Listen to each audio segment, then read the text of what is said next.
Hey, welcome. It is Bob, and this is Bob Saget's Here for You. And this is an episode I never thought I would do in my life because I usually don't ever. I've been offered reality shows, and all the places that do reality shows. I never wanted to do anything, never wanted to bring my family into anything. It's my private life, And I talk about it in my stand-up, but that's a different thing. It's more of a heightened reality rather than putting people out there.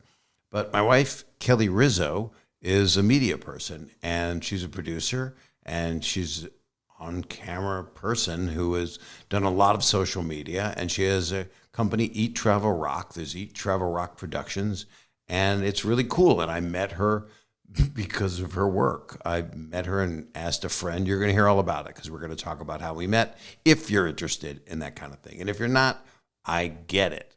But I would be interested in how you met, perhaps. But anyway, every social that you can get, except a disease, but not what every social, that Instagram and TikTok and Twitter and name one, not Grindr.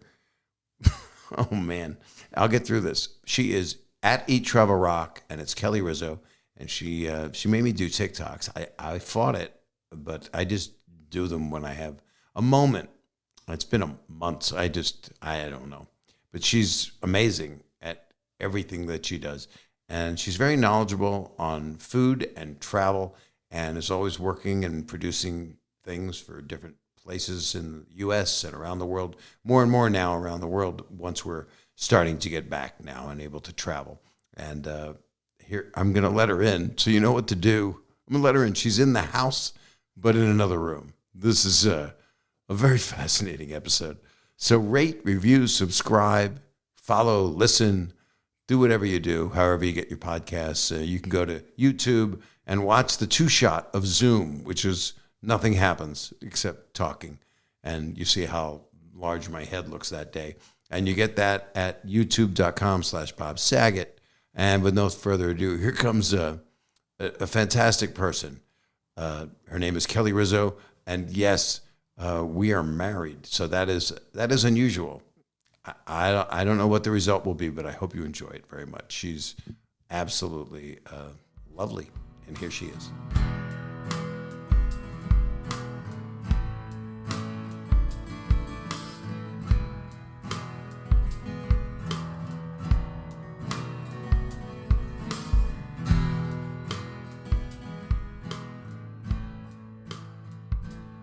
Hi, Kelly.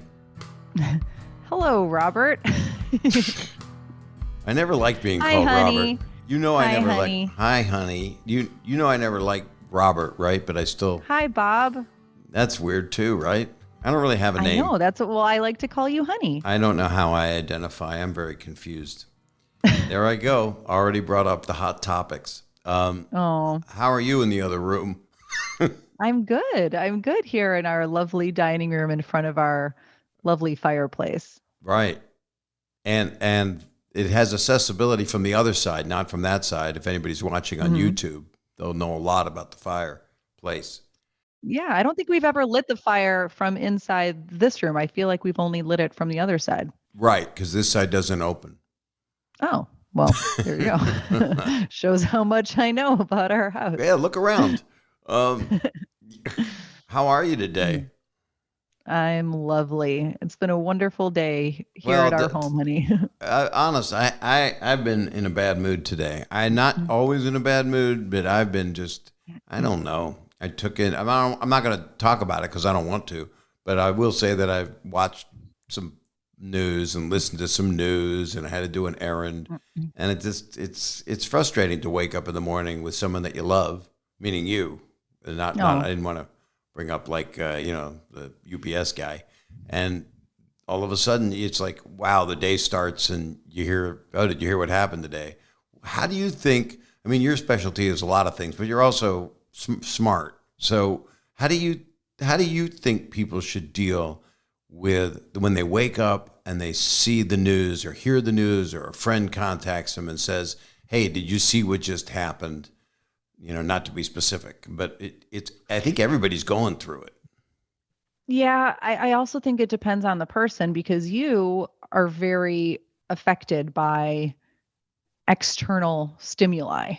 When you watch the news or if you hear something negative or whatever it is, like you'll really internalize that a lot more than I will. I'm a little bit, more like, a duck where I like let it roll off my back.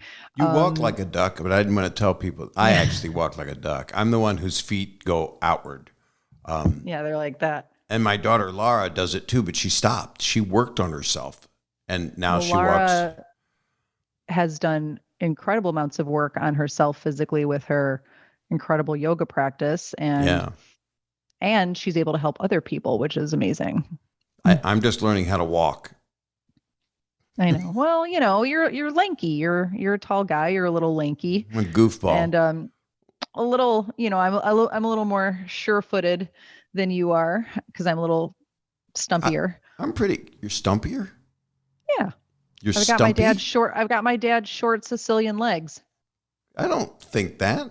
I don't look at your legs and think Mhm. they're stumpy. I think they're lovely. I wish I They're had your legs. proportional.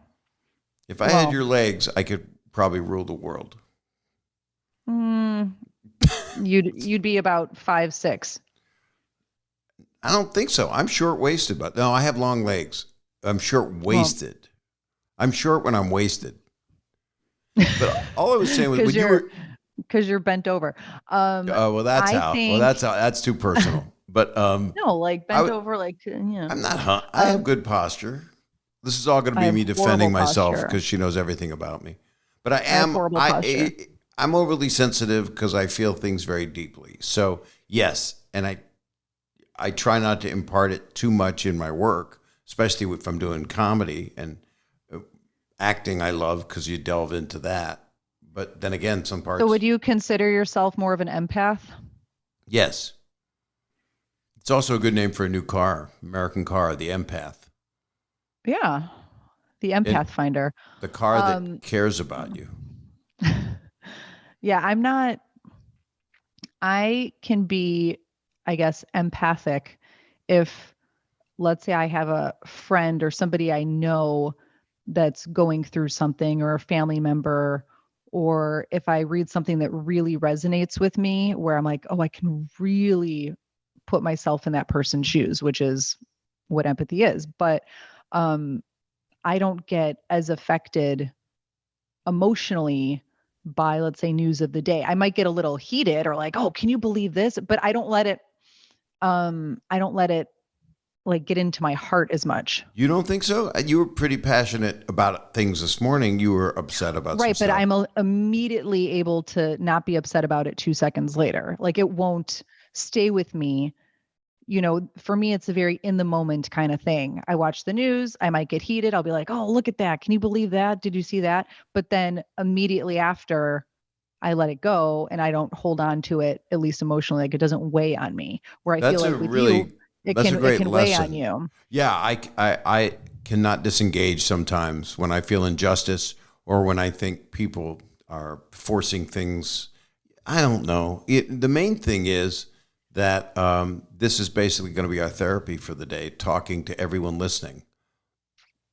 Yeah. I mean, it's kind of the same when if you and I have a little spat, to put it euphemistically, and 10 minutes later, or even an hour or the next day later, um, I won't even remember what it was about half the time. Or I'll even say to you, even 10 minutes later, even if we get into it, immediately after, I'm like, What? I'm over it. Are you over it? I'm over it. I'm ready to And write a you're thesis. I'm writing a thesis right. on it. Yeah. And you're not quite over it because for you, it stays with you more because I guess whether it just maybe hits a different part of you than it does with me. Like maybe there's a different part of your brain that attaches to it more, where for me, I just don't get attached to that, that heated argument or that heated moment.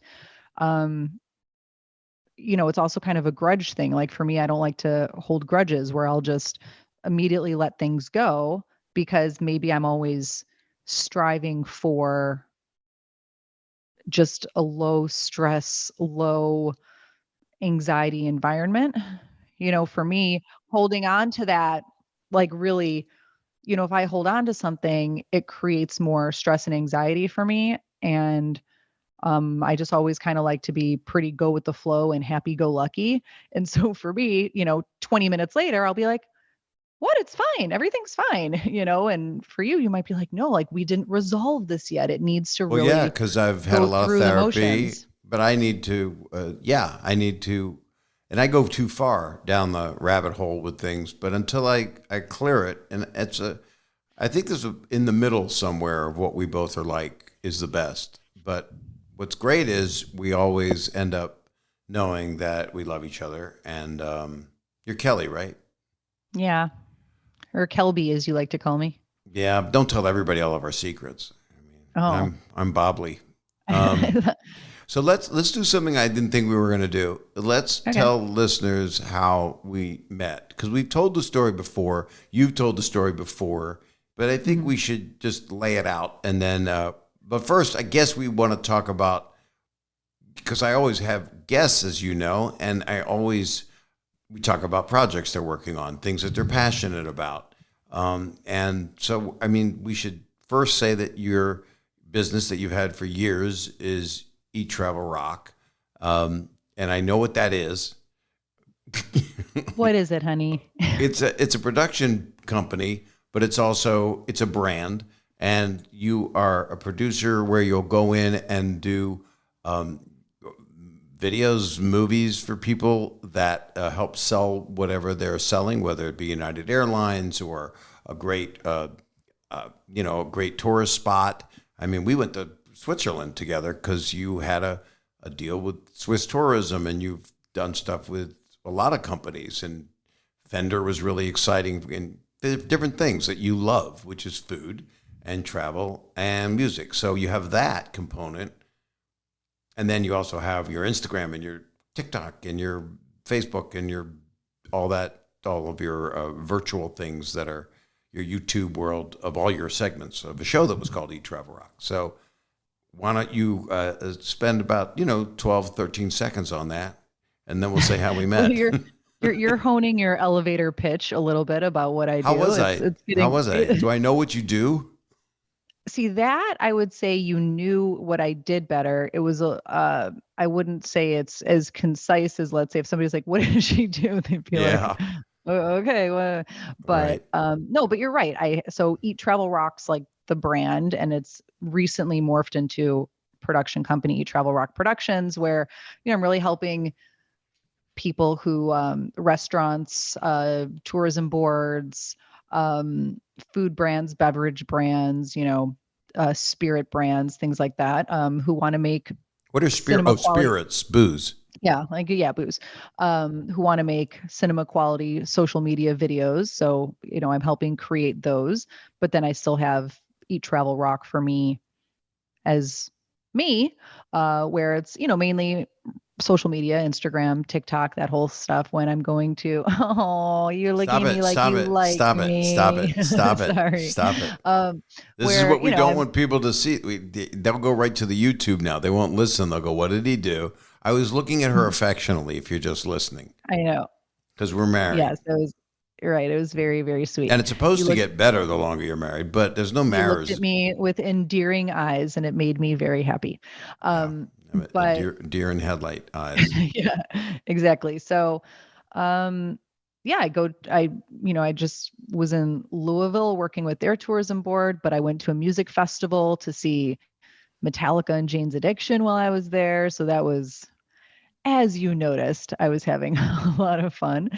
And then I go to Tulsa this weekend to experience everything about Tulsa. A So ton this of great this is going food. to be heard. I don't mean to interrupt, but I do that. But one thing is, this is right after you got back from Tulsa, right this moment. So Right. how was Tulsa? Well, I did some great things there. Right. So anyway, What is whether happening it's in working, Tulsa? What happened in Tulsa? so Tulsa is going to be going to a ton of great restaurants. I'm going to the oh my God, Woody Guthrie Museum. You like him? Yeah, it's impossible not to, right? I'm going to see Kenny Loggins. Yeah, I opened for Who him when you have a history with I Kenny have a Loggins. sordid past. No, I actually had a wonderful experience. I opened for him when I was 22 years old at Harrah's in Tahoe. That was when This Is Wow. It came out. I mean, it was like huge. And wait, let me see if I have this right, because I might be mixing two different stories. But is that when you played your guitar that wept? Yes. And I Okay. had a rubber hand in my pants, and I would sing a song called I Wish You Were Holding My Hand. And then I pulled the guitar away, and the hand was coming out of my pants. And I threw it into the audience, and I knocked over someone's drink. And I ruined someone's Calibri lighter and their fry boots because they charged me $2,000, and that's what I was making for 4 nights. And I also had gambled because I never was a comedian in a casino, and I gambled $2,000, so I was in the hole. 2,000 for a $4,000 in charges, and my manager Brad said you got to pay these people because they're going to come after Oh you. my And God. I yeah, never heard that part of the story. and that was one night opening for Kenny, but I opened for Kenny for a few nights. It was like 4 days with him. It was pretty wonderful. Oh, so I'm going to a very small, intimate show that he's putting on.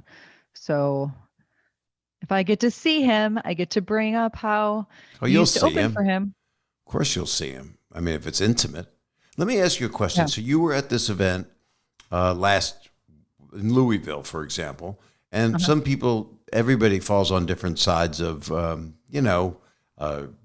whether you need a vaccine certificate or whether you need masks, but it's outdoors and people are normally not masked outdoors. Right. What was the deal with the Louisville music festival thing? How did they run that? So it's put on by a production company called DWP, and they do an amazing job of, Water and Power? yeah. I'm sure that's not what it stands for, Does the but gas um, company do an event? yeah, maybe. No, but they have a ton of music festivals around the country. And so even though it was Louisville, where it's, a little bit more in the South, they still required vaccines or a negative test to get into the festival. When they say So a it was negative run really test, do well. they mean like here's a test I did really bad on in school? Yeah, they just check your high school records. That's good. Yeah. Yeah. So, or vaccine. So one of the two. But yeah. So, it's not a foolproof thing, but it helps people feel more safe and secure. And so I'm going to another festival soon of theirs in Daytona Beach, that's going to be run the same way. So, Got it. And then you've got a bunch of international stuff probably on the horizon, which hopefully I'll be able to swag along. well, first off, of course, you are always my first option for a plus one. This is me getting told I can't go. No, this is me telling you that, of course, if there's a trip, you're my first choice. I just don't have any international trips on the horizon yet, which, I mean, I'd like to have one because there's some places that I'd love to go back to soon, and I'd love to go back with you, like London, Well, Paris. we'll do all that. That's a nice thing. So yeah, we need to figure that out because Let me I ask you this, and want to just go. to promote you more for a moment, which Yeah. is what Eat Travel Rock your show. Where is that appearing now? It's on some app, or is it on a streamer? What's it on? I know it's. I So saw it. Eat Travel Rock TV, which Right. is the web series I've been doing for years and years and years, that's on my YouTube. And I post like condensed versions and episodes on my Instagram.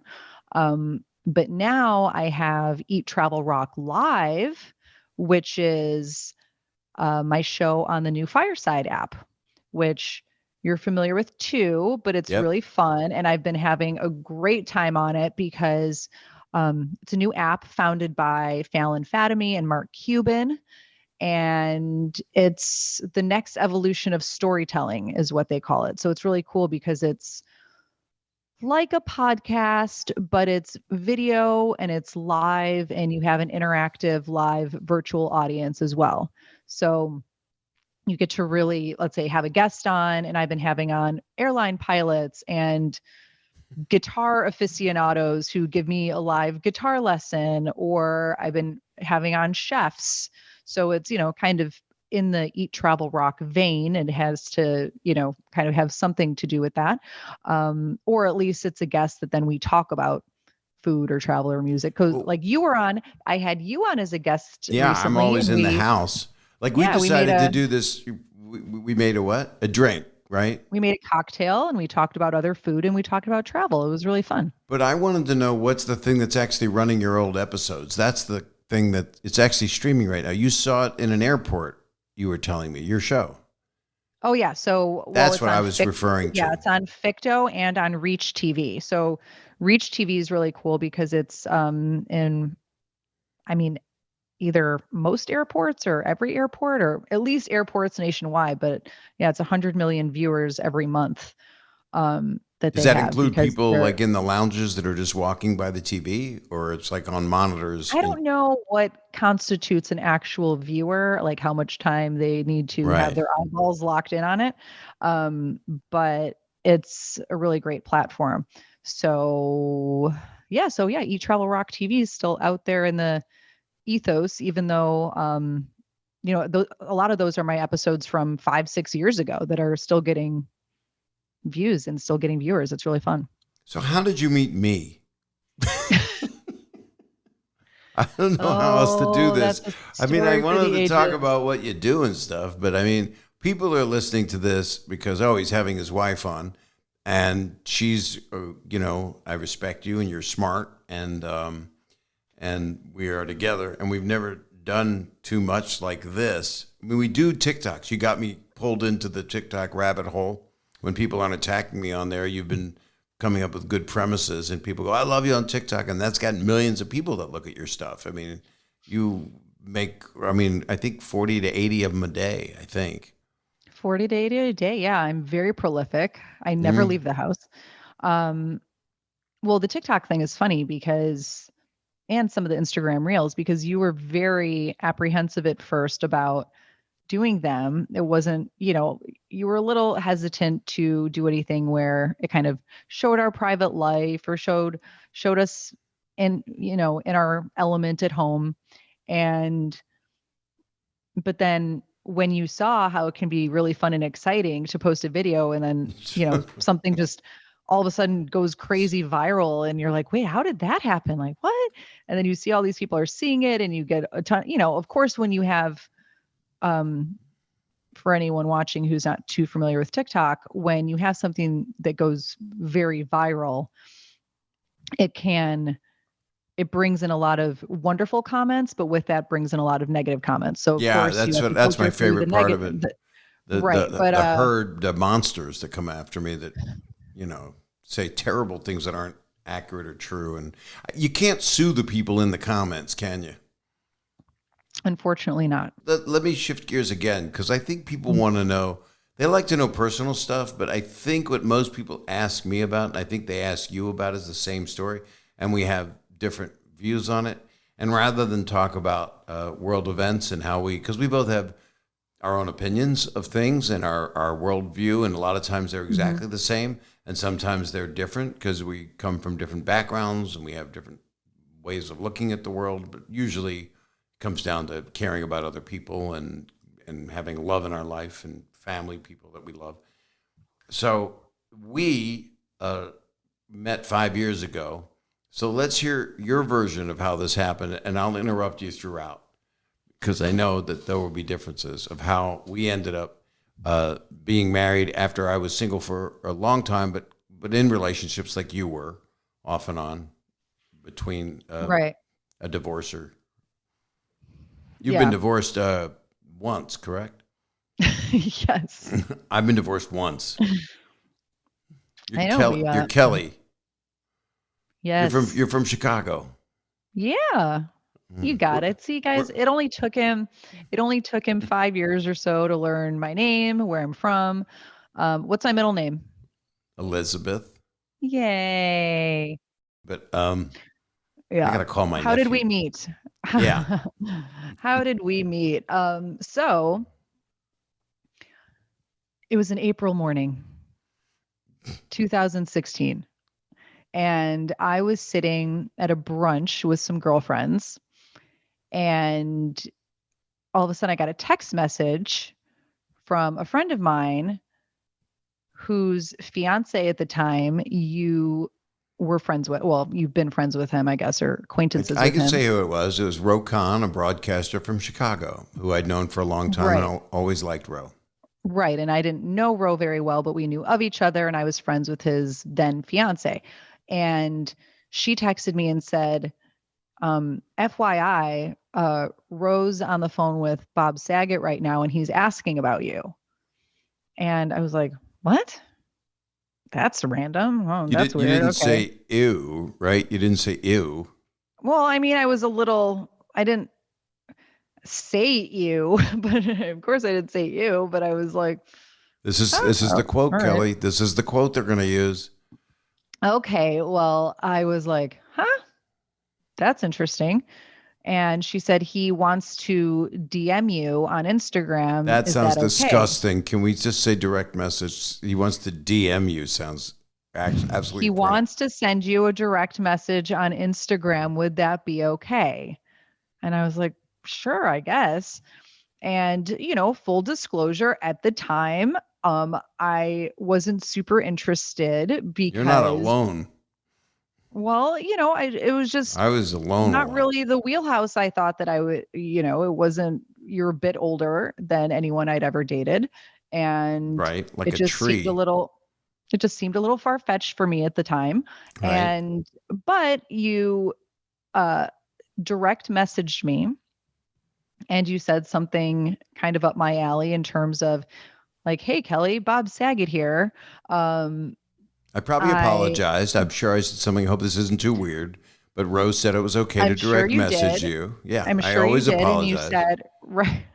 And you said, "Would love to invite you to a show someday and maybe take you out for some burgers and lobsters." I said 25 burgers. I remember that Yeah, because, there might have been a count. There might have been a number placed on how yeah, many burgers yeah. and lobsters.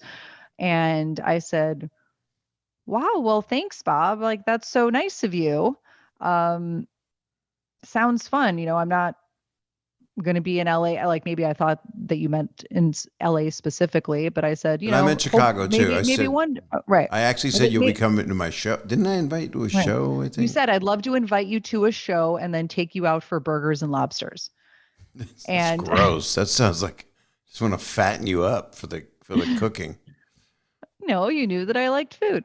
Yeah, Um, that's true. and so then I just said something pleasant, not thinking too much of it. But then we became Snapchat friends too. What? And at the same time, Oh, we were that's right. Snapchat friends. You added me on Snapchat as Bobster Claw. I had just gotten it. John Mayer gave me the name. We were at a dinner, and he said, "Bobster, what do you want to call yourself?" And I was eating a lobster claw, and so he called me Bobster Claw. He took my phone and got me all on there. Well, there you go, because Wow, are there's you on definitely there a anymore? lobster theme. Are you on? I mean, my account still exists, but I never go on it. People do. Um, yeah, no, it's a big thing. It's just I feel other apps are just much more user friendly and a lot more fun. Um, but so we started talking then on Snapchat. We would, respond to each other, and then we became very friendly. And then I was coming out to LA for a meeting or several meetings, and I called you for advice because I had this potential TV show thing I was working on. I said, who better to ask for advice than you? And I remember I called you, and I think you said that you were in your hot tub smoking a cigar. And I did. that was, yeah. So that I was like am one of my first like so not. images. I'm gross. I'm not even Suave Bola. It's like an Entourage episode. No, but knowing you now, that makes perfect sense because that's your happy place is in the hot tub smoking a cigar. I am And comfortable.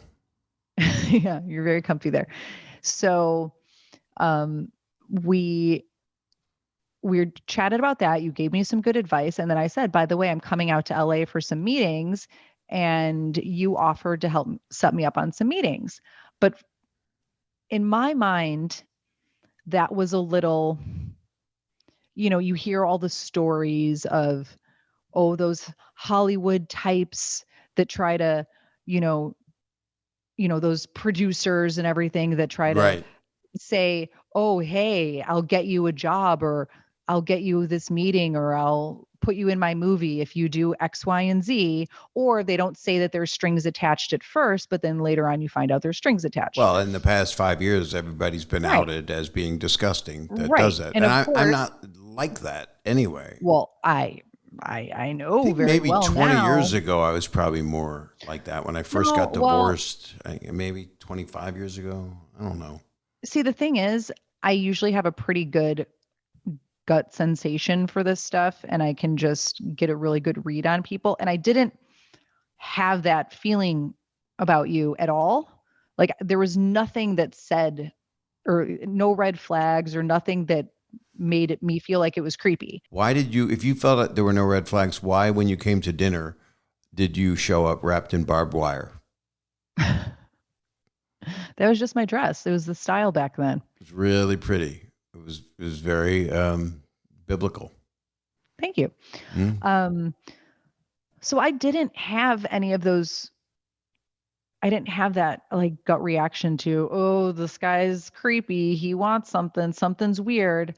But I still had the things that you hear over and over in your head of, oh, don't fall for that. If somebody offers you, oh, I'll get you that meeting.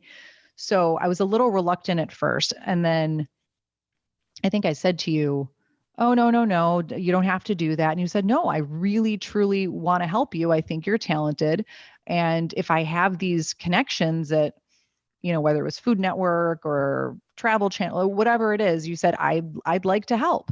It was weird And because I just want you to know, and I know that we've talked about it, and we are on a podcast because this is really good for relationships to talk about all this on a podcast rather than with each other. If I would just walk a few hundred feet, well, it's but making me really like you a lot right now. yeah, I know it's helping us. That's why I did this podcast because I was in the doghouse today, and understandably. But what I was going to say No. was I had done so much after, I was married, had 3 kids, got divorced 25 years ago, something like that. At something, let me think. Yeah, 24 years ago. And dated people like you did, and you did probably about the same, maybe equal number of people because I was late in evolving. I kind of went back to college once I got divorced at 42 or whatever I was. And just in my mind, I'm kind of immature anyway. But Yeah. I'd done so many stupid things and been out in the LA scene and all that crap. And that's why the entourage thing wasn't difficult to play somebody because I didn't base it on myself as much as other people that I'd known. But I didn't want to be like that anymore. And I did. Okay, here's all the story you just told, I haven't. Let me give my perspective real quick just to catch us up to where we're at, which is I was on a dating site for 20 minutes. Well, actually, probably a month or two called Raya, which was supposed to be and you were on it as well. And it was supposed to be one for people that were business people or famous people or. No, it's like the Soho House of dating apps. Right. You have to be accepted you have to be like invited or accepted I think into it's it. easier now, is what I'm No, saying. no, it's hard. It's really hard to get into it Oh, I now. shouldn't have canceled my account. But so I was in it, and all of a sudden, and I was putting my real age in there. So it was like, I'm 60, I'm 59, I think I put in there, which is my age at the time, maybe 60. Right. And You were 59.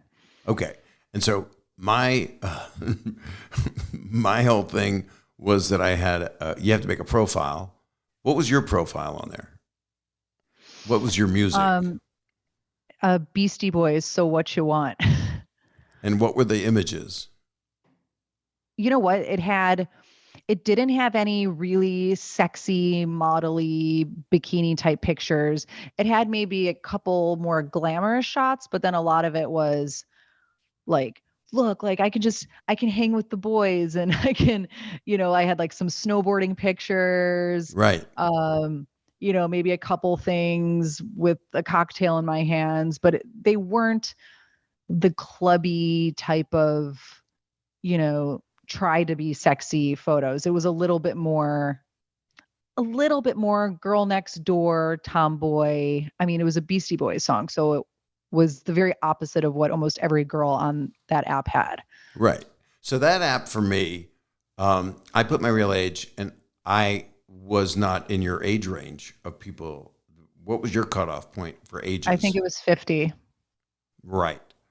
So I 'Cause think I was 36, 37 at the time. And so for me, even going up to 50 was, that was, to me, it seemed like a good range. it is. I mean, you were correct. And I don't know what I started probably at like, I don't know, 32 or something to date as a 59-year-old man. And some people would go, ew, that's so gross. But I don't know, get older and see how you feel about it is my advice to people.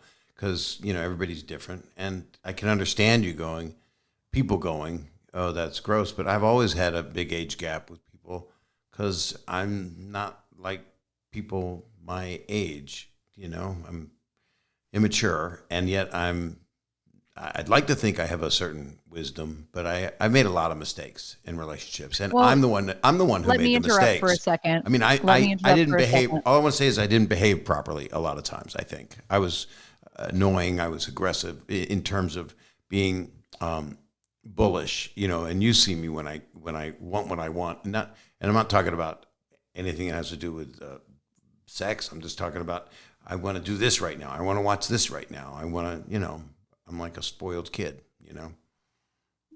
Yeah, well, in terms of maturity, in some ways you're incredibly wise because you've lived a very extensive life that has had a lot of ups, a lot of downs, a lot of difficulties. So you've have a great perspective in terms of if ever I'm going through anything difficult.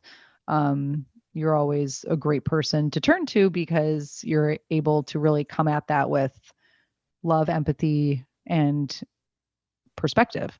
I try. But I try.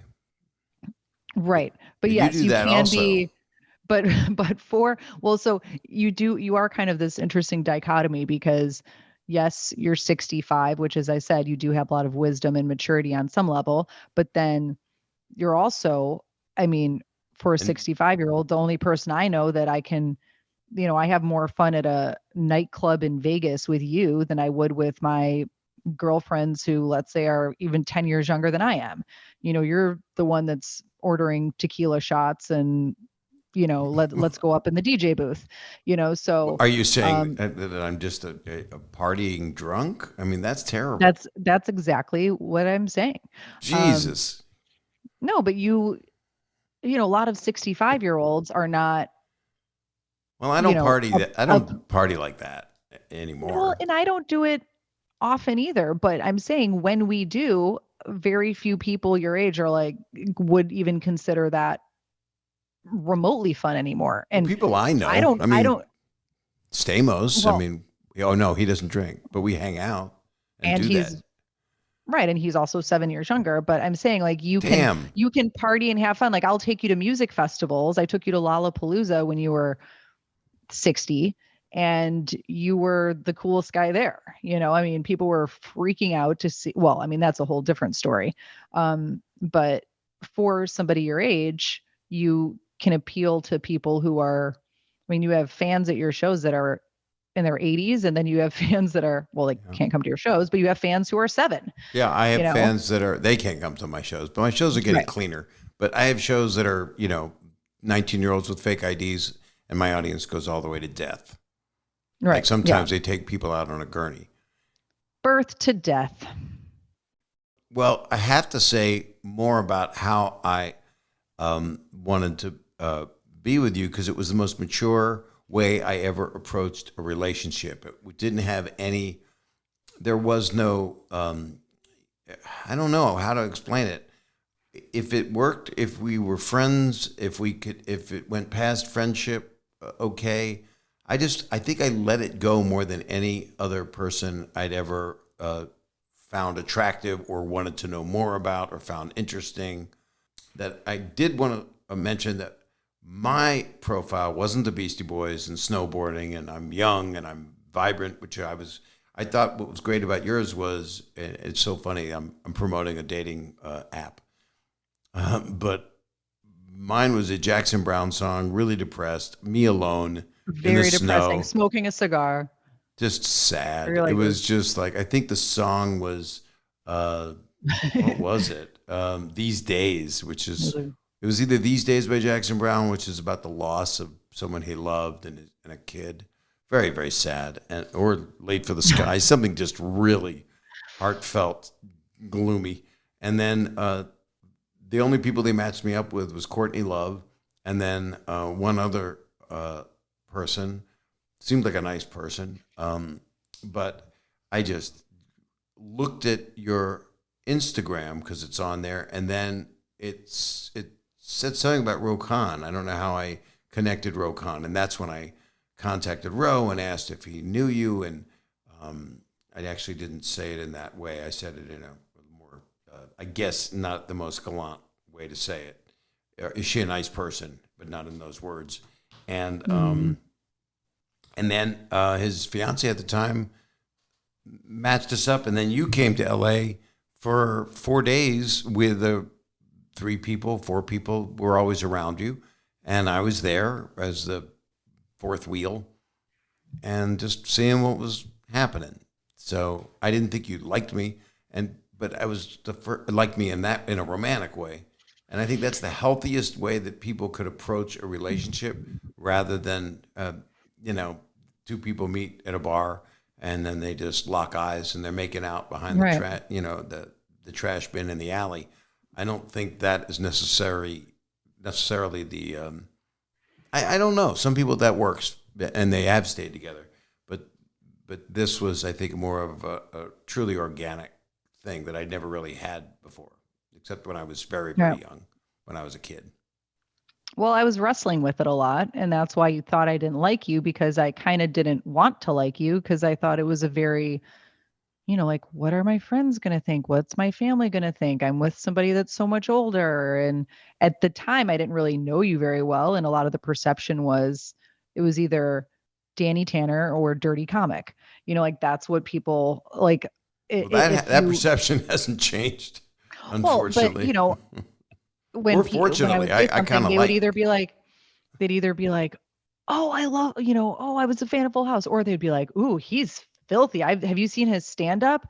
And of course, knowing you now, of course, that's what you're, showing people, that your stand up is much, much, much more complex than that, of course.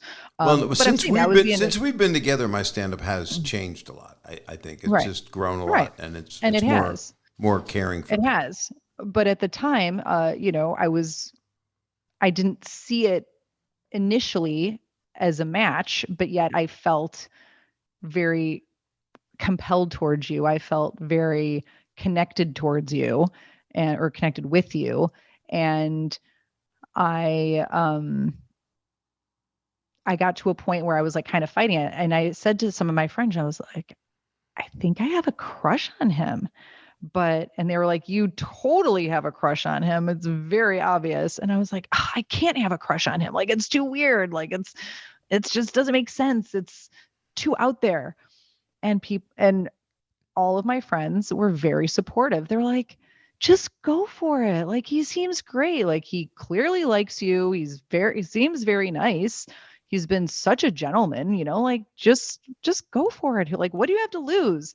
And finally, I got to a point where I'm like, I don't care what anyone says. I don't care what the public perception or reaction is going to be of like the age difference or anything like that, even though it wasn't, egregious. It wasn't ridiculous. There's people. Well, it's the same distance that Stamos and Coulier have from their wives. So I figured, hey, if Jesse and Joey are doing it.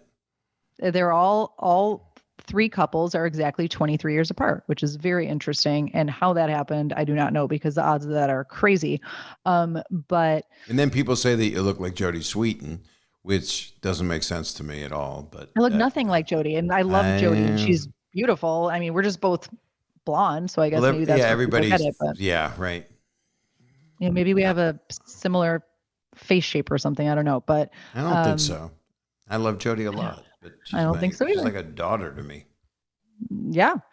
But yeah, I got to the point where I just didn't care what anyone said. I'm like, I think I had the realization that I was like, I mean, obviously not necessarily the first week. This developed after a little bit longer, but I was like, can I see my life without this person in it? And I knew that you wouldn't just like, we couldn't just be friends.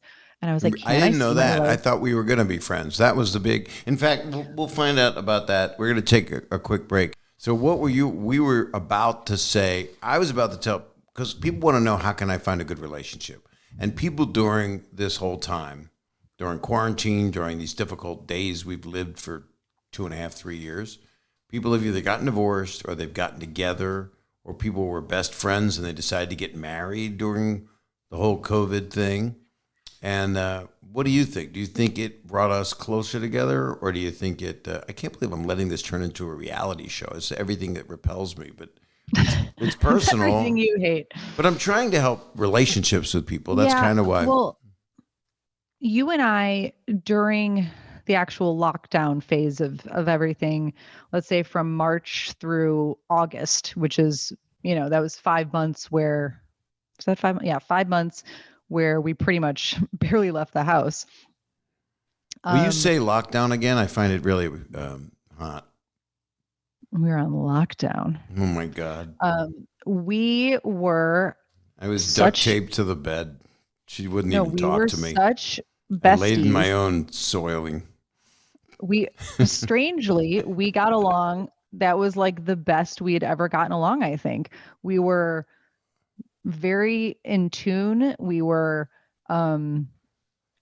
very much on the same page with everything, because at the time, everyone was just terrified. And so I think we were equally scared of the outside world. So we stayed home and we really bonded over all of these incredible TV shows that we watched. And we were just binging and binging and binging. And, I was cooking dinners every night, and we were just having the best time. So do you miss quarantine? I do. You know what? I think we've been able to kind of continue that, a little bit of that vibe and that lifestyle with the binging of shows. And there's something that I feel very comforting in that. And I love having you as my, TV binge partner. And I just still love doing that with you. There's nothing I like. I would rather be home, make a nice cozy dinner, and sit on the couch and build my little fort of pillows, and maybe pour you a scotch and get all cozy on the couch and watch a show. And I know you love to also pepper in movies because you love the movies. And of course, I love movies too. Pepper in movies. I live for movies. Yeah, right. And as I said, I absolutely love movies as well. You love 5 movies. You love Big Lebowski every day. You could watch Big Lebowski 4 times a day. The Godfather, Wayne's World, Godfather 2, Goodfellas, Casino, Scarface. But so I don't have long to live. These are your favorites. I'm going to be found dead in bed. You better watch out. So I don't know. There's just something, maybe it brings back that like cozy quarantine feeling that we had, but there's something I love about just binging the shows with you. That's why I'm always like, no, I want to watch a show. I don't want to watch a movie. Right. But we got through Squid Ink. That was difficult. Squid Ink. Squid Game. Why are people taking their kids out for Halloween in Squid Game costumes? It's gross. It's a terrible thing to do. It'd be like, I don't know. Are they though? Yeah. I saw a pic. Who knows? Yet. Everybody sends you some algorithm that makes you outraged, you know. So you see a video of a couple little kids in Squid Game outfits. I saw that. So I was like, oh no, look what's happening. But it's like one video, just one. And then people go, that's it. Look what's happened. The world's ruined with this one video. I would assume that these kids aren't seeing Squid Game. Maybe they're living it. Maybe. So let's get back to the end of the story because it's got a great flourish. Yeah. So we went out, and nothing was really. I didn't think that you liked me in a romantic way, and it was the first time. And this is advice for people out there. It's okay, but if you like the person, then you can consider. It's not too late to switch gears because some people are going, well, if I can't be with them romantically, I'm not. Especially guys that feel, or whoever is more of the alpha in a relationship. If I can't have that person in physical way, then I'm not interested. And I did not think that. It wasn't like I played it a certain way. And that's what I think growing up did for me is just, and a lot of people I know it at a very young age. I have a few friends that are like, hey, if it ain't going to work out, that's cool. It's my friend. You don't have to, nobody has to hook up. They can be friends. And then we wouldn't have all these disgusting predators out in the world and all of these, you know, people that go mental over someone not liking them. This was, you're like the most positive point that I reached a certain point in my life that I was able to find out that there was more between us because you kind of made that clear. Because I thought I wasn't going to go to dinner that fourth night. Why don't you? Well, I'll let you finish that up, or because we went to dinner. Like I was in town 4 nights, and we went to dinner 2 of the 3 nights, like the first 2 nights, and we had a great time. We were definitely very flirty. Well, not that much. The second night, maybe, but the third night, not at all. There wasn't a third night. We went out 2 nights in a row. The third night, we did not go out together because I had to do something else or you had to do something else. And then the fourth night. I don't remember it that way at all. I thought it was 4 nights in a row. And then that's when I thought you didn't want to see me anymore. No, there were 4 nights total that I was there. But so the fourth night I was there was the third night we were going out. And yeah, that's when you said, you know, all day you were kind of MIA and we'd always been talking and texting all day. And I remember I was with Chantel, who was my manager and producer at the time. And I mean, I was like, why isn't he texting? Like I was on all these meetings and I was super busy, but I kept checking my phone to see if you were texting or like, where's my Snapchat from Bob? Or where's my text from Bob? That's so funny. I hit you on Napster and MySpace. Oh gosh. And Chantel was like, you like him. Like, you're really upset about this. Like, I've never seen you so, you know, upset that somebody's not texting you. I'm like, well, I don't understand. Like we've been texting all the time. Like maybe she's like, maybe he's busy. It's not that big of a deal. I'm like, no, something's wrong. This is not how it has been. You weren't talking like that. You don't talk wispy like that. And then later that night, I said, are you still coming to dinner? Maybe I reached out to you finally because I was like, I can't stand it anymore. Where has he been? And I said, are you still coming to dinner? And you said, no, I don't think it's a good idea and I have other plans or I'm not able to make it or something like that. And then I just called you right away.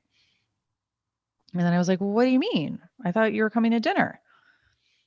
And then that's when you said, you know, I'm going to be honest, you know, I still totally want to be friends and I'm happy to help you with anything. But, you know, I had this feeling that, you know, maybe there was something more between us and something a little romantic, but I'm just not getting the vibe that you're attracted to me.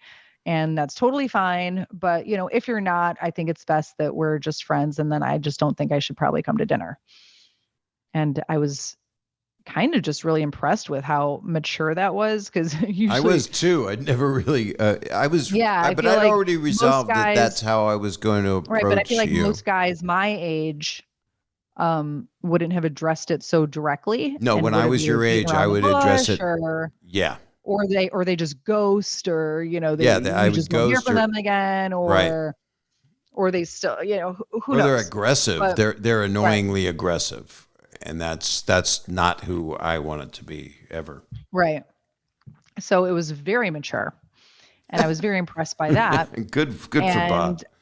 I said, "Well, what if I do feel that way?" And then you're like, "Okay, when's dinner?" I guess I'll come to dinner.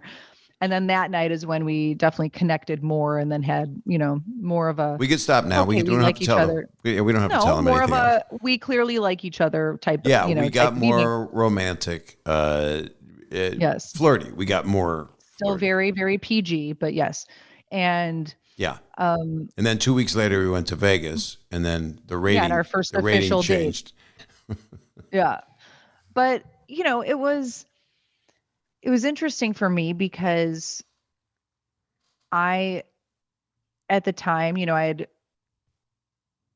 gone on several like one daters with people, and I had just come out of a relationship several months before that was not fun. And I was ultimately, even though in my mind I was thinking, well, I should probably be with somebody about my age, maybe about 40. And, you have a whole person in your mind that's built up for like, who's that perfect person. And then I met you, and it was, very different from what I was thinking, or who I was thinking the person I would have been with would have been. But instead, I'm like, I've never felt so kind of revered by somebody before. You definitely treated me better than anybody had ever treated me. It was that bad. And You've been treated that horribly. no, no, no. You were just so wonderful. And I'm I'm like, you know that much what? better. Is that what you're saying? Yeah, you were wonderful. And Not this morning. and also, I think what was important to me, what gets important a little bit when you mature a bit, is security. And I don't mean security in, financially or anything like that. I mean strictly security in terms of just like love and support. And I truly felt that, and I mean, I don't want this to come across the wrong way, but there was like nothing I could have done that would have made you like, I could have looked the ugliest possible in the morning, or, done something really stupid or whatever it was. And I didn't feel like I could have made you not like me anymore. Well, And actually, I never told you this, but if you'd have done anything involving poop, I probably would have gone the other way. I don't like I poop. don't I think so. don't like poop. Okay. Well, good to know. Thank you for telling me this now. So I'm asking you to change a couple of your recipes. Anyway, so That I just wasn't felt, turkey meatloaf, was it? right, no, it wasn't. I felt very secure in our relationship. I guess that's the way to put it. Very secure in our relationship that um, you weren't playing any games. You did not play any of the stupid games. And I knew from minute one that you liked me, and I never had to feel confused about it. And that is the lesson that I've given to so many friends, to whoever it is that's in a relationship, and kind of more of the consensus now that's coming out about relationships between men and women is that And other people. if you're if you're confused, he probably doesn't like you. If you have to be like rationalizing, like, well, maybe he didn't text me back because of this, or, he didn't call me in a few days and he keeps canceling plans, but he's really busy. You're like, no, sorry. If you're confused, he doesn't like you. If he likes you, you will know it. You will know. You won't be confused. He's going to keep plans with you. He's going to be responsible. He's going to be reliable. He's going to text you back when he says, he's going to call you when he says, he's going to not give you mixed signals, and he's not going to play games. But And there's so many people that are confused in general. So, and there's people that are, there's so many different kind of relationships. well, like for And instance, younger there could people, be younger right. same-sex relationships are they don't know what to do sometimes if that person likes Well, them. They're, okay. How about this? I'm not talking. It doesn't necessarily have to be, man, woman. I'm saying that if you're whoever you're dating, if it's a person that's making you confused as to whether or not they like you, Right. then it doesn't mean that they don't like you, but it means that relationship probably isn't for you, because you shouldn't have to be chasing somebody and trying to convince them to make you not confused and convince them to show you that they like you. Um, because now looking back, every relationship or person I dated where I had to be, try to rationalize with myself and, well, maybe they're not calling because of this. And, he's not ready to, you know, be boyfriend, girlfriend just now because, he's dealing with stuff himself. It's like, no, no. I mean, from minute one, and I use you as kind of like the litmus test now. And what I say to anybody else that I'm giving this advice to is, when I dated Bob, from minute one, I didn't have any confusion. I knew that you liked me and you showed it, and you didn't play games and you didn't bullshit and you didn't, um, make me feel ever like, ooh, maybe I'm not the one. Maybe he doesn't care. I knew you cared. I knew you liked me. I knew you wanted to be with me. And as soon as was remotely appropriate, then you said, like, I'd like to be in a relationship with you. And I think that was 2 weeks later in Vegas, pretty much. and I think it was, but then I was reciprocal. So I But I think will it's the say, most mature. Kelly, it's Kelly, right? Mhm. I will say that it took me decades to get to this. Like, I was in relationships where I thought I was sure, because I'm a person that loves to be in love or think he's in love. People love to be in love. I mean, you love to be in love, and Mhm. it's a wonderful feeling to have another person that you love, and at that moment, it can sometimes be you find out it's a placeholder in your life and you don't realize it, but you're projecting your love onto a person that might not be your ultimate person. But this one felt really like it felt right, and I was at a different place where I was able to be, I think, a better version of myself than I had been. And I regret some of my behavior of how I was less evolved, like you were saying before. If someone doesn't like you and the guy, persists still, that's something wrong. People have to hear other people and sense what they don't want or want. And that's what's so wrong. That's why so many people that we hear about that are well known have been canceled or have been, because they approached it in the worst way possible, other people. But that didn't happen with us, which is, I think you were at a different place in your life too, where you were very guarded. And so I felt like I was very lucky that you. I was really guarded those first 2 weeks. And where's my 25 burgers? I want those Right. No, lobsters. I let you in pretty quickly because there was just truly something in me that I Wasn't knew me. you weren't Hello. yellow, where you weren't full of shit. I just knew that you were genuine, and I knew that you were real, and I knew that That's what you're like. That's what I you liked about you. You do not mince words. And I don't either. I mean, I can't bullshit anymore. I have no more bullshit left in me. I am. That's why you don't always get a prize package sometimes, because I watch the news and I go, what? How? Please care about people, everyone.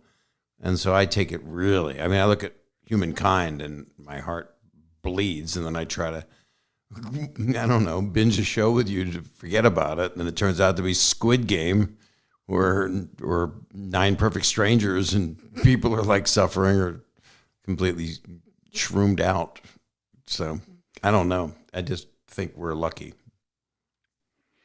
Oh, well, we are. And This it is like a was, personal phone call on FaceTime that we're sharing with people. Is this a bad idea? I don't think so. I think it could help some people who maybe are, need that little push if maybe they're in a relationship right now and somebody is not giving their full self and is maybe waffling or not making them feel important, then it's kind of a wake up call that maybe that's just not right. Or if you're with somebody who is being very genuine and is showing you, up and down and, you know, consistently that they care about you and they're not going anywhere, then, that's maybe a very special person that you should give, your time and energy to. That's really sweet. I gave you my time and energy. Yeah, and we're helping 4 people that want to get together and the rest want to break up. Well, it's funny that this quarantine, yes, I do know of many people that have split up or got divorced, but Yeah, me I know too. just as many, if not more, couples who met during quarantine that are now, madly in love and moved in together and lived together. And, they met in complete lockdown where you weren't really supposed to be even seeing people, but that's how they met. And now going forward with how things are, um, I'll have people that I talk to who are single and they're like, well, I don't know if I want to go on the apps. I'm like, I don't know if you have a choice. Like there's like nowadays it's Be so much careful what harder. apps though. I mean, there's some, I don't know, some of them, the Well, Gen Pop. there's dating apps for every type of person out there now. I mean, Is there's there one like, dating apps for like farmers. yeah, is Um, there a farmer app? yeah, I forget what it's called, but Is there it's, one like, grander for grandparents? no, there's, oh God, what's it called? Oh my gosh, I forget, but there is a like senior citizen. Well, there's several senior citizen type dating apps it's called like My Prime or something like that, like, or Does Our it have like Prime or auto our something. messaging? Like, I'll be right back, I fell down. Oh my God, where you can like alert the authorities. Or just tell the other person I can't get up right now. So Like, please call 911 for me. I'd love Um, to see you, but I'm flat on my back. Um, I'll be right over. Uh, no, I think that nowadays it's hard to meet people in the real world. I mean, I look at you and I technically, even though we didn't meet on the app, it's because of the app that we met. And, I look at Kimmy and Dante, they met on that's an her. app, That's her, like, my sister-in-law and brother-in-law. yeah. Yeah, Yeah. just so So, I they know, mean, because not just, everybody knows. They think you actually think we're on the phone right now, don't you?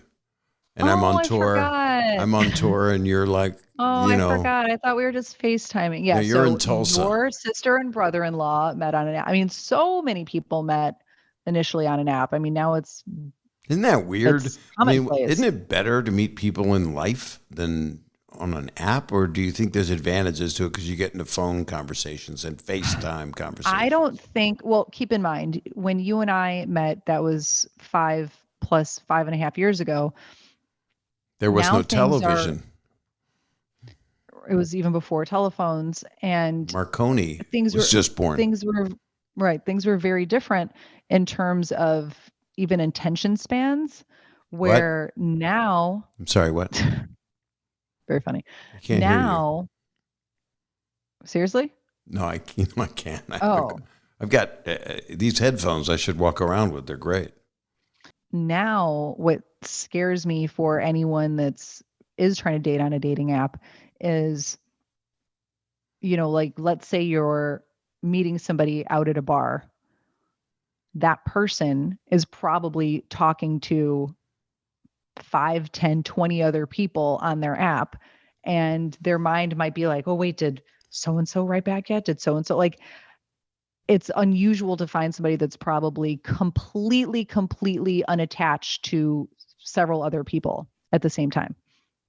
So, especially, I mean, I'm sure the age thing, I'm sure if you're meeting somebody, if you're 50 and you're meeting somebody who's 55, there's much less likely, or, that's less likely. But, if you're in your 20s meeting on a dating app, I mean, I don't know how people are doing it because everyone's there's the level of commitment or availability for commitment is so low. That's people in general right now. I mean, people are pretty disconnected, I think. And that's why you look for someone who is connected. That's the gift. If someone can meet someone that cares about them and Right. means and gets them. Well, I Speaking, think during quarantine, maybe that's why people ended up matching a lot more, was because if you found somebody that you actually could tolerate, you're like, well, I don't want to really be hanging out with a ton of people right now. So like Right. maybe I'll just stick with this person. Do you think anybody had a profile picture with a mask on? Oh, when I see people with masks in their profile pictures, I'm like, okay, I just don't think that's But necessary. that might make Just another don't. person happy. But the problem with it is if you take it off and the person has no teeth or, a lizard tongue. Yeah, I just don't think the profile picture with the mask is if you right. Well, I mean, well, for a dating app, then obviously that's ridiculous. I can't imagine anybody does that. But just in general, you know, it's like maybe in the beginning of the pandemic when we were showing our solidarity with it, but I don't think that's really necessary now. But that's another topic for another time. What can people do during this time? A lot of people are scared to go anywhere. They're scared to get on a plane. They're scared because I'm talking your biz now that you know a lot about. Now, I'm going to tell everybody, and I've been talking about it in my stand-up, how much you know about, you had a fear of flying for many years, correct? Yeah, tremendous fear, And when, debilitating fear. right, like you got on a plane and turbulence was like the end of your life, right? You just went nuts. Yeah, yeah, it was very scary. So why don't you I'm much share with better everybody? about it now. Yeah, but you also found an app. And what if you don't have Wi-Fi on the flight? But explain what all that stuff, because I find I'm more interested in it now, and I'm a hard guy to convince of things. Okay, so I'll give your listeners a little rundown for anyone who's afraid to fly or has a fear of flying, or maybe you have a friend or relative who has a very severe fear of flying. Couple little tips. So, what I do, my instinct was the more knowledge I have about this, the better off I'm going to do. Um, I hated not feeling like I was in control. I think that's most people's biggest fear when it comes to flying. You're not in control. You can't see what's going on. You're just at the mercy of the pilots. Who knows who the pilots are? So you feel very out of control and thus producing severe anxiety usually. Um, what I wanted to do was immerse myself in as much knowledge as possible because I felt that that was the best way to help overcome this. So, from very basically learning about, you know, layperson terminology about how a plane flies. Because in my mind, when you hit turbulence or at any point during the flight, I always had this feeling that the plane was just going to fall from the sky. And when you learn just the basics of flight, lift, how a plane works, aerodynamics, you know that that physically and by the laws of physics cannot happen. So That's I for read a people book. you have to assume people that are listening believe in the laws of physics. Okay. Well, um, they're universal. And whether you believe in it or not, they exist. Right. So I read a book called Ask the Pilot, which has now been rewritten, and there's a new version of it out called Cockpit Confidential. And it's Right. by That's this the pilot famous called one. Patrick. Yeah, it's by this pilot called Patrick Smith. And And it's not about the dirty stuff that goes on in the cockpit, right? no, but he does address a little bit about what it's like behind the scenes for pilots and crew members and cabin crew members. Do pilots and flight attendants, really have these, little trysts and stuff like Do that. they? But um, I think he addresses it like it's any other industry. It's not no more, no less, really. But you're in the air Um, with somebody for hours, and it can be a stressful thing. I mean, I would think that would cause people to be with the four other people that are on the plane with them, or 10 other right. Well, people. pilots also aren't socializing with cabin crew necessarily during That'd the be flight. bad if they were doing that. Right. Right. I'd like a So, drink. right. No, no, no. No Denzel, you cannot have a drink. Um, no, but so I read Cockpit Confidential and it kind of puts into layman's terms, everything you needed to know about air travel, just basic principles of aerodynamics, how I mean, he explained it as if you were driving down a highway very fast in your car and you're going 60 miles an hour and you stick your hand out the window. Here, let's see if you can get my hand in there.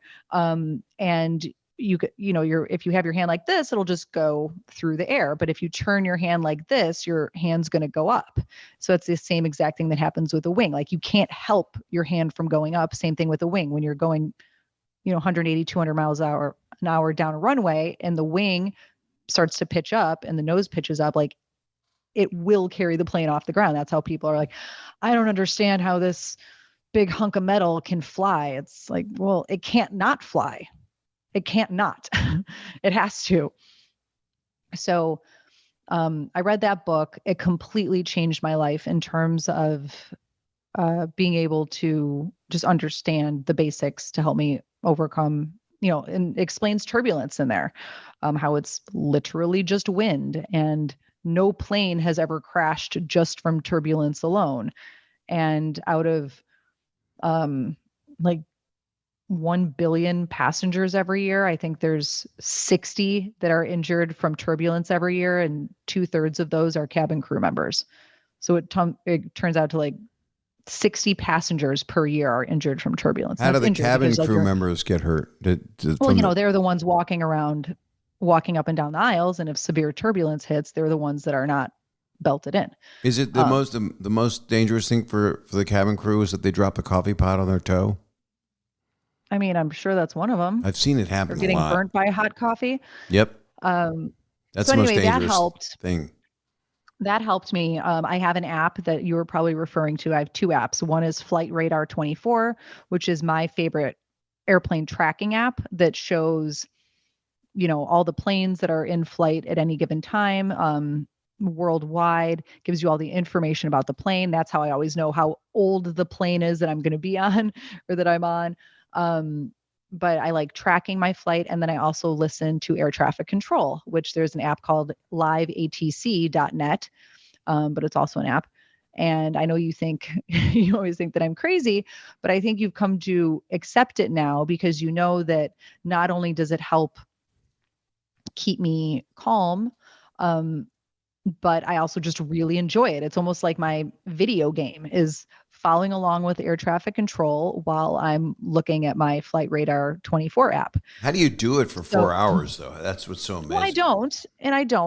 I just check back to it. I have like the apps open and, maybe every 15 minutes or 30 minutes or something, I'll just check back and see what's going on. But the point is, if let's say I see some bad weather coming up or there's turbulence or something, I can just check the app or listen to the air traffic control. And when I hear my pilot is super chill and calm and happy as can be, and he's not affected by it, then why should I be? So that's what has been helpful to me. And then can I tell everyone about the Jello, the Jello concept? I don't remember it. Oh, the Jello, the moving of the Jello. So when you're in an airplane and you're flying through the air at, 400, 500 miles an hour, the air becomes so thick and so heavy that it's almost like a solid. It's as thick and heavy to where it's near a solid, to where it represents almost like Jello. I thought you meant Jello's on the plane, like, and turbulence hits and the Jello moves. That's what I thought was like what you were talking about. No, I was making up that you had told me that once. That's how stupid. That's called an ignorant person, what I just did. Well, this Jello concept helped me, and it's helped a lot of other people that I've told about it. You never told me about this. Who have you been talking to? I didn't come up with this. This I learned from a website called SOAR, SOAR. Oh, not I'm sore. I knew you were going to go somewhere with that. From right? Flying, my butt hurts.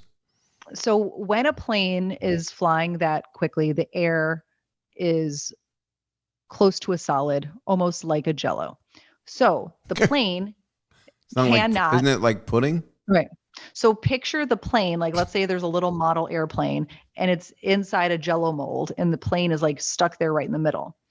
So the turbulence is like if you're tapping on top of the Jello mold, the plane's in there and it's going like this. Like it's not going to fall. It can't go anywhere because it's suspended and held in place by the thick If you Jello. buy that concept and it's not like, I don't know, the show that I love, my favorite show, one of them. Manifest? Manifest is, plane disappeared.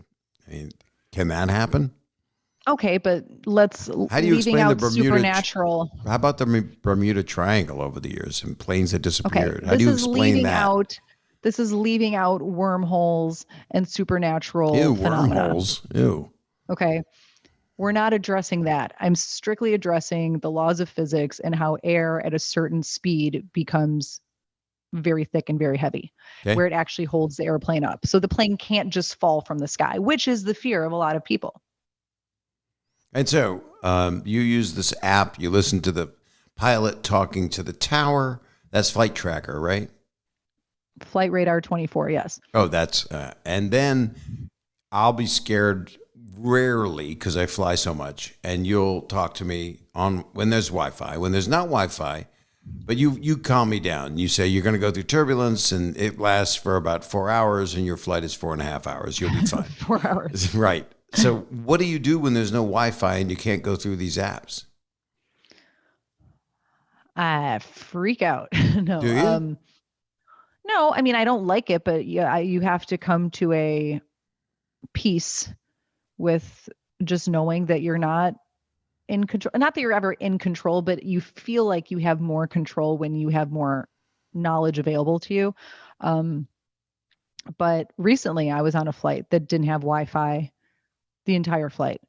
And I'm like, all right, well, this is just, it is what it is. And I'm glad I loaded a lot of TV shows on my iPad and I'm just going to deal with it. Mm-hmm. Fortunately, it was a flight that was very uneventful and not turbulent. So, Right. What would your hardest flight be? What was the scariest flight you've ever been on? Was it with me? I've had a couple very scary ones, but then again, putting it back in perspective, some of the scariest flights that I remember when, let's say I was a teenager, if I had the knowledge that I had now, I might not have been as afraid. Right. One of the scariest flights I'd ever been on was when I had to make an emergency landing because they said something was wrong with the wing. You and I were dating. I was coming to LA to see you, but I had to make an emergency landing in Denver. And they had the emergency vehicles waiting on the runway, and the flight attendants were saying, brace, brace, brace. Like when we hit the ground, we're going to say brace for impact. And I mean, it was like that whole thing where we're like, holy shit, we're crashing. So that was scary, but the flight was smooth. And then remember how terrified I was when you and I were going to Switzerland and we had that incredible, like we each had our own first class suite on Swiss. Right. And it was so wonderful and so amazing. And we had just taken off. We were not even in the air like an hour. We were probably over Utah and we hit horrible turbulence, and which was probably moderate turbulence, maybe moderate to severe. And which you weren't by a window. Highest. You were in the middle section, which is not your sweet spot on a plane. You did that so we could be next to each other. Because at that time, you loved me. Right. At that time, I did. And it was, not being by a window didn't help, but it was pretty severe. But see, the flight attendants were still going up and down the aisle serving wine Chocolates. to people. Yeah. Where I was like, how are they not sitting down?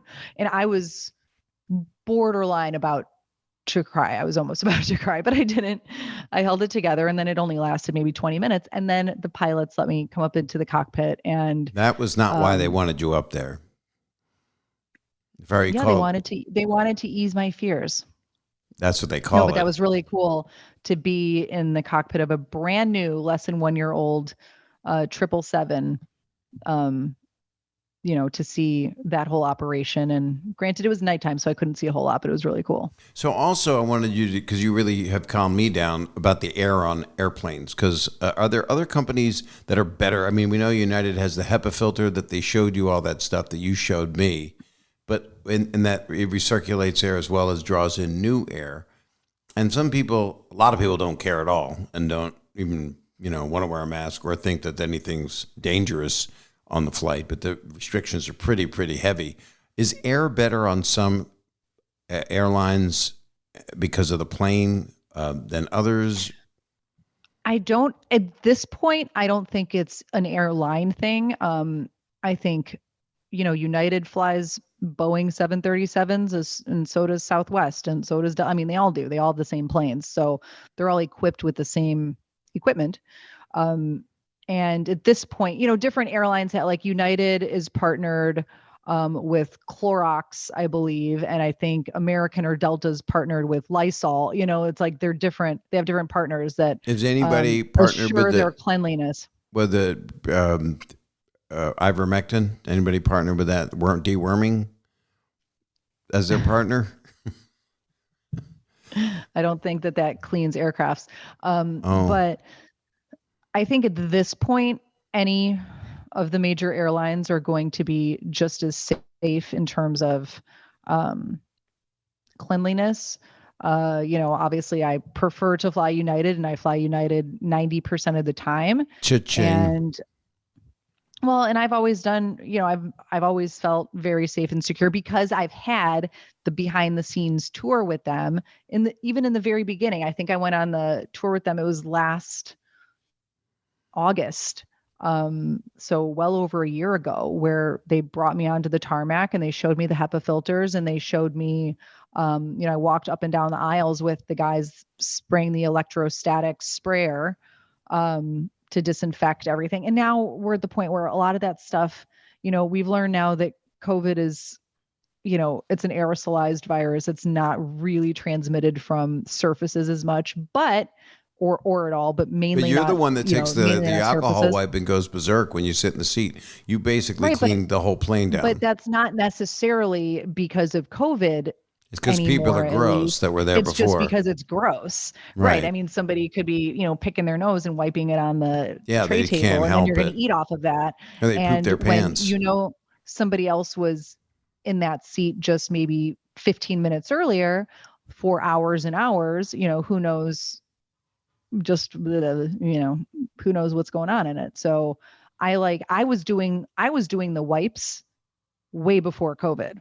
People looked at me like I was crazy, and now they're like, "Oh, okay, you were on." When I get in my seat in a first class seat, I take out, nobody's really around, and I take baby wipes and I clean out my butthole and my underarms and my belly button. That's the first thing I do before I sit down. Nobody sees me yet because. Do you use the Pampers wipes? Yeah, because I get free diapers with them, and I always wear a diaper on a plane. I mean, that's actually very efficient right now. It's pretty cool. Can you hear all this sound? There's so much sound going on. Yeah, it's the recycling trucks. It's actually a truck that came at the end of the day to get the trash. I've never seen them here this late. Yeah, I've never seen them this late. Well, you know what they're saying? It's dark out. They're saying it's not for people listening. This is their morning right now. But people it's light out. They're saying it's right. It's Alaska. It's 3 days of light and dark. But people are saying it's just hard to get help right now at airlines. And it's really scary when you're on an airplane and your flight arrives and the gate's not there. And you're waiting because no one's communicating. And that's every airline, I'm finding. Or the flight takes off and then you see there's no pilot. What? Yeah. Your flight doesn't take off Sometimes with no pilot? Oh. Why are you scaring me? You're saying there's a ghost pilot? No, but that could be a great... It's like the movie Airplane? It's an concept. Autopilot? Yeah. So wasn't that like a blow-up doll? Yeah, it was. It was very funny because she was Julie Haggerty, who was Robert Hayes' girlfriend in the movie. The autopilot deflated and she had to blow it up, but the tube to blow it up was in the crotch. Right. Yeah. So it was pretty cute. If anybody hasn't seen Airplane, it's pretty much an essential piece of comedy history viewing. So in closing, we're going to get to see each other in a little bit because we're not far away unless you run away. Very shortly. Right. And I think people having a podcast together could maybe help your relationship because a lot of husbands and wives do this. I have some friends I found out after the fact when I asked you to be my guest because I wanted to, because you're one of the closest people in my life and you're a media person. It wasn't like, hey, I'm going to have one of my kids on. That's my private life. I'm not a reality show type person, as you know. I hate all No, that. but I mean, your publicist reached out to my publicist and tried to see if I was available and My tried to book publicist is me. my And friend Michael, and he actually said, "Why don't you have Kelly on?" And I went, "That's a good idea Michael's my because favorite. Michael's pretty wonderful." And then people that I really look up to, and I didn't even realize it after I said, "Okay, I'll have Kelly on," and he goes, Bill Burr has Nia on sometimes, his wife, and I don't have to tell you, I'm telling the listeners. And I listened a little bit, and it's just wonderful to hear a husband and wife that are in sync together, and they it's really great to hear, people going through life together that could be on a podcast together, and you see it a bunch where it's not just like you're watching the morning show with not the morning show, but Ryan and Kelly, they're not married. That's why I used to like Regis a lot, even though he wasn't married to Kelly. He would have Joy on his wife sometimes. It's kind of fun, but this is something I usually don't do. I've never really done it ever where I'd have someone I'm that close with, but you're a different thing. You're a different thing. How romantic. I'm a different thing. You're a different you are a different thing, that's for sure. No, I meant you're a different thing. Well, I guess you're saying I'm a different thing. Well, you're a unique I'm a eunuch. human. You're a very unique man, but equally as wonderful. And Oh my God. it is no. I'm going to play it's this over and true. over when we have a disagreement. This is Yeah, going to and be my like, backup. see what you said? Yeah, I think that this was something that you were a little bit more reluctant to do back in the day. And then once again, quarantine brought out some changes in people. And you and I did several, whether it was my TikTok videos, we did some other type of videos together and appearance type segments. And we realized that we get along well like this. Well, it could be So fun. the best thing is for us to just be 2 rooms apart. And this is a great way for us to communicate typically. So we shouldn't sleep in the same room anymore. We should just do FaceTimes or podcast or just Zoom. We'll just do Zooms. Well, I mean, we've got to go to sleep, so we might as well just do it. You're sleeping in the bedroom and I'm sleeping in the Zoom room. So that's not the even Zoom room. Yeah, The my whole Zoom room. So I'm going to tell people as you leave and I do my solo goodbye, which I always do on every one of these shows, is I will tell them to go to all of your stuff, all your Eat Travel Rock stuff. They can go to eattravelrock.com. They can go to Eat Travel Rock on Instagram, on Twitter, you're Kelly Rizzo on Twitter. No, Eat Travel Rock. Isn't there a Kelly Rizzo on Twitter, or it says Eat Travel Rock and then Kelly Rizzo underneath it? Yeah. Yeah. I get confused. And of course, TikTok. You're become the queen of my realm of TikToks when I'm not blocking That's because you follow evildoers. like 5 people. I don't follow people, but I do have. They know my algorithm, so it's mostly watching comedians and it's watching news items. That's one of the things I like about TikTok. Mine is all makeup tutorials and Right. food cooking videos, which if I could end on something also, I'm about to do my very favorite thing, which makes me so happy. Nothing makes me happier than cooking for my wonderful husband. What And are I'm you gonna- talking? Who are Yes. you? What? You know I love cooking for you, and I'm going to make you a wonderful dinner tonight. That's actually true. You do. That's And really it sweet. truly makes me happy. And that's like, I don't know, it's kind of like the old Sicilian grandma in me, like, where you cook for your family and you want them to eat, and that's how you get your joy and satisfaction. And that's how I get it, from watching you eat and enjoy my food. Well, Sicilian grandmothers are wonderful, and you had I never got to meet yours, who I know you loved so much. And I love your family, which is very unusual. I have, when this thing is running, I have just left Milwaukee, where I was playing there, and your parents were at the show, and I had them come visit me, which is not something that I usually do in my life, but you have incredibly sweet parents and wonderful sisters.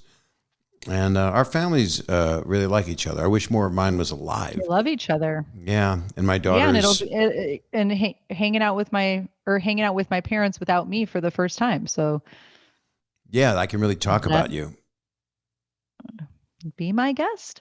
Now, I hope your dad likes the song, but we won't know. Oh, You'll know by the time people are listening to this.